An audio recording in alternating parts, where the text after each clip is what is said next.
Salut tout le monde, je m'appelle Ankeli Ali Mohamed, je suis étudiant en master ingénierie logicielle et système d'information à l'École supérieure polytechnique de Dakar.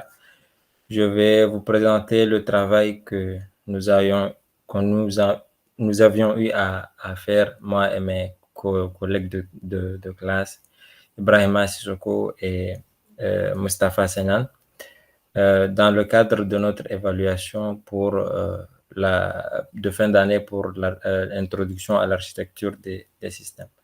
Donc, le travail consistait à développer deux applications et deux services pour pouvoir lier ces deux applications. Donc, une application web d'actualité et une application cliente pour la gestion des utilisateurs de ce site. Donc, ça, c'est l'interface d'accueil de l'application web. Donc, ici, on a la liste des articles qui ont été publiés au niveau du site.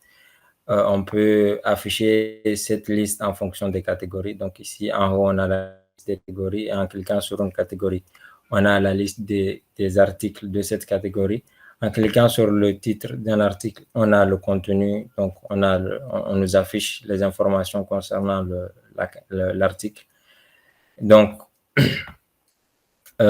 le site permet également en fait, de mettre à jour son contenu euh, pour de gérer en fait la mise à jour du contenu du site et d'administrer également les utilisateurs du site. Donc, c'est des fonctionnalités qu'on devait implémenter. Donc, au niveau de l'interface de connexion, cette interface est dédiée aux administrateurs et aux éditeurs, donc, qui doivent s'identifier pour pouvoir éditer ou administrer les utilisateurs du site. Donc, j'ai pris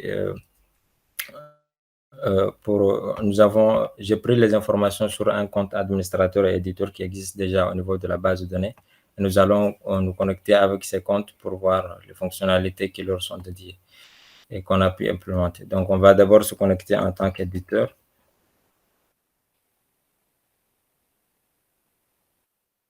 Donc, nous avons choisi d'utiliser l'adresse mail comme identifiant et un mot de passe. Et bien sûr, nous avons mis les restrictions qu'il faut pour éviter, par exemple, que deux utilisateurs, que lorsqu'on enregistre un utilisateur, on l'enregistre avec une adresse mail qui existe. Parce que là, on ne pourra pas l'utiliser après. Donc, après connexion de l'éditeur, euh, donc il aboutit à cette interface-là. Donc, cette partie haut de l'interface lui permet d'ajouter, de modifier et de supprimer des catégories. En bas, ici, il a la liste des articles qui ont été déjà publiés au niveau du site. Et donc, il peut avoir un aperçu d'un article, donc voir son contenu en détail, l'éditeur, la catégorie, etc. Donc, il peut supprimer un article et il peut également le modifier. On peut juste tester, par exemple, la suppression ici du dernier article. Et donc, normalement, l'article a été supprimé. Donc, ici, on peut ajouter une catégorie, modifier une catégorie existante et supprimer une catégorie. Et il faut juste ajouter le libellé. Donc, après, en cliquant sur ajouter un article au niveau de la barre de navigation. Donc, on nous redirige vers cette interface qui permet à l'éditeur de rajouter un article. Donc, juste pour tester, on va juste écrire quelque chose pour voir si l'article va être ajouté. Donc, voilà, on choisit une catégorie ici. Donc, on va juste nous afficher la liste des catégories existantes. Donc, si on veut créer un contenu dont la catégorie n'existe pas, on doit l'ajouter au niveau de l'interface précédente. Donc, ajouter. Et normalement, l'article a été ajouté avec succès. Donc, si on descend ici, on voit en fait l'article qu'on vient de rajouter. Bien sûr, tout ça, c'est stocké au niveau de la base de données qui est ici. Donc, quand on clique sur la table article,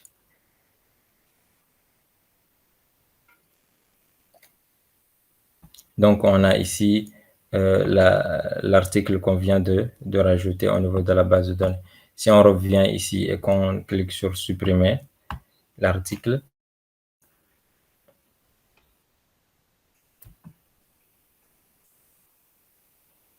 Bien, on réactualise la page.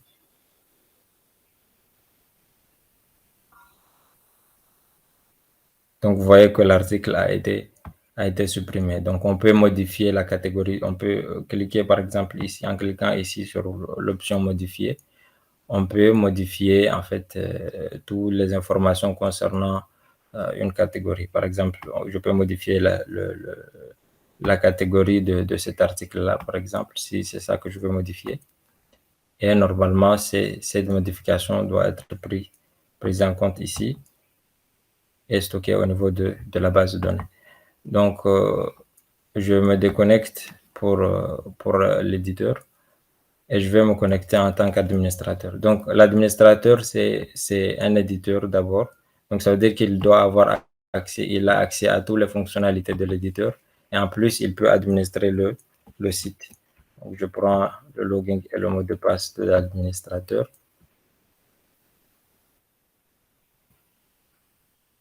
Donc, toutes ces informations-là sont stockées au niveau de la base de données, comme on peut vous le montrer.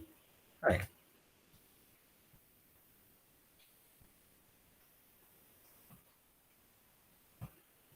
Donc, je mets son mot de passe et je me connecte.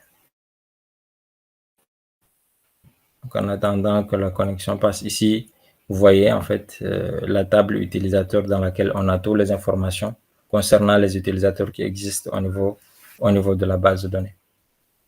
Donc, c'est juste que la machine est un peu lente, c'est pour cela que, voilà. Donc, ici, on a les informations concernant en fait les utilisateurs qui vont s'afficher. Voilà. Donc, après s'être connecté, l'administrateur a cette interface par défaut. Donc, c'est l'interface gestion des utilisateurs. Il voit la liste des utilisateurs. Il peut modifier les informations d'un utilisateur, changer, par exemple, sa fonction. Donc, on peut tester ça. Par exemple, on change cet éditeur en visiteur simple. Donc, modifier. OK.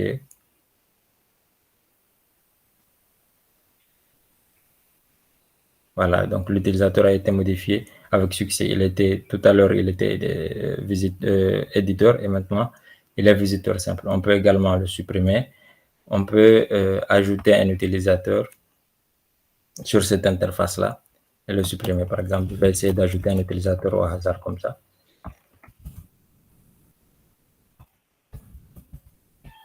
Et également en respectant les restrictions au niveau de l'email et du mot de passe.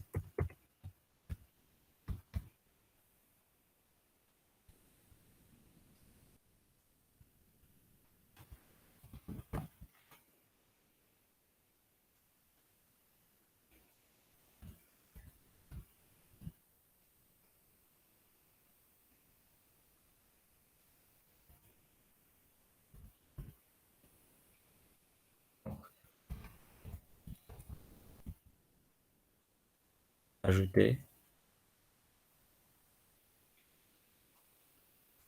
Donc, l'utilisateur a été ajouté avec succès et vous voyez que l'utilisateur qu'on vient d'ajouter s'affiche ici.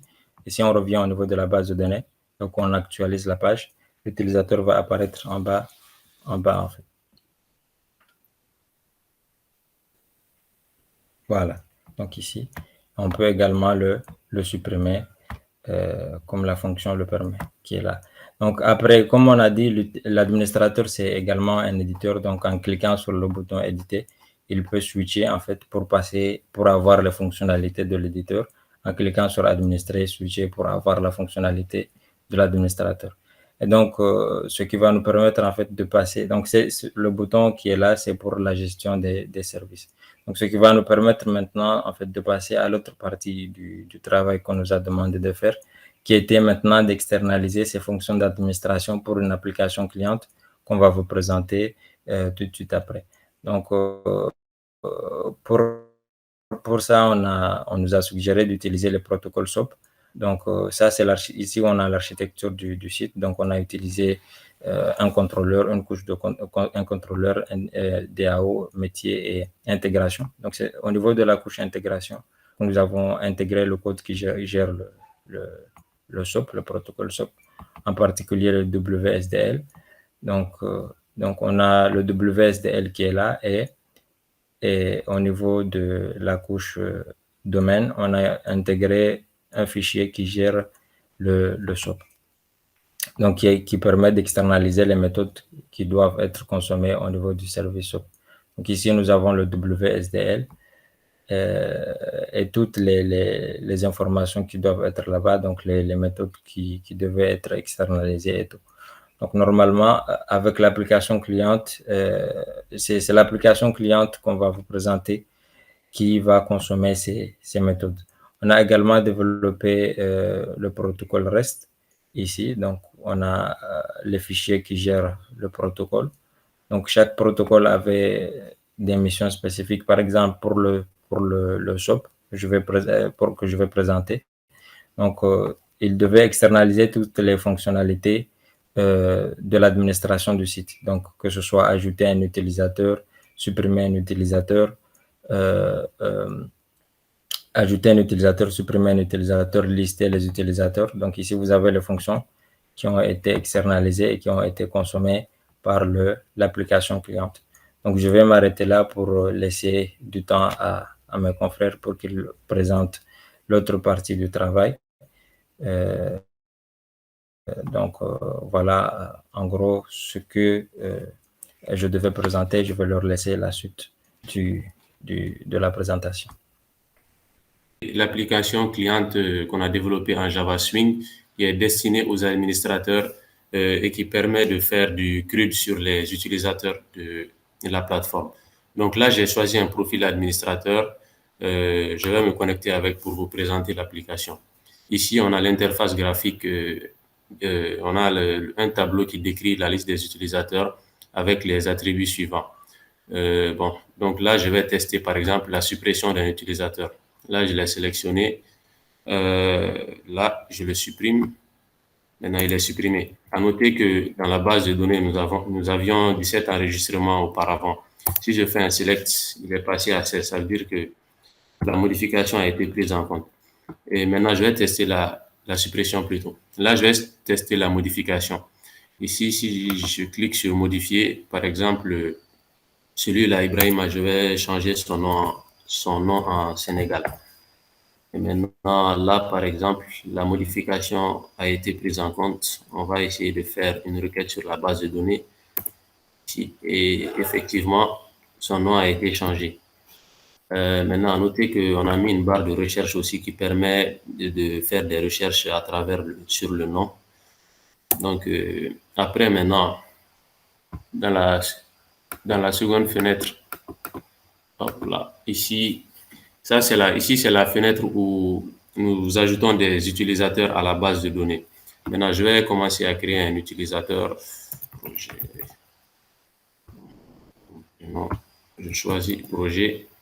À noter qu'on a utilisé des filtres un peu partout. Par exemple, le numéro de téléphone ne peut pas atteindre un certain nombre de caractères. Bon, on a utilisé aussi beaucoup de contrôles au niveau des emails pour nous assurer que il n'y a pas de doublon dans la base de données et tout ça. Bon, là, je vais choisir ça. Et donc là, j'ai ajouté un utilisateur. Bon, son nom, prénom, c'est projet. Ajout effectué avec succès. Et là, quand on regarde dans la base de données, c'est passé à 17 enregistrements et voilà, l'utilisateur a bien été enregistré. Donc ici, il y a la fonction de déconnexion aussi. Je reviens. C'est tout pour cette partie. Hein? À noter que toutes les opérations que nous venons d'effectuer avec cette application Java Swing a été faite à travers un web service un web service SOAP qu'on a eu à configurer et à travers lequel on a pu faire les requêtes, les requêtes que j'ai effectuées. Donc c'est tout pour cette partie.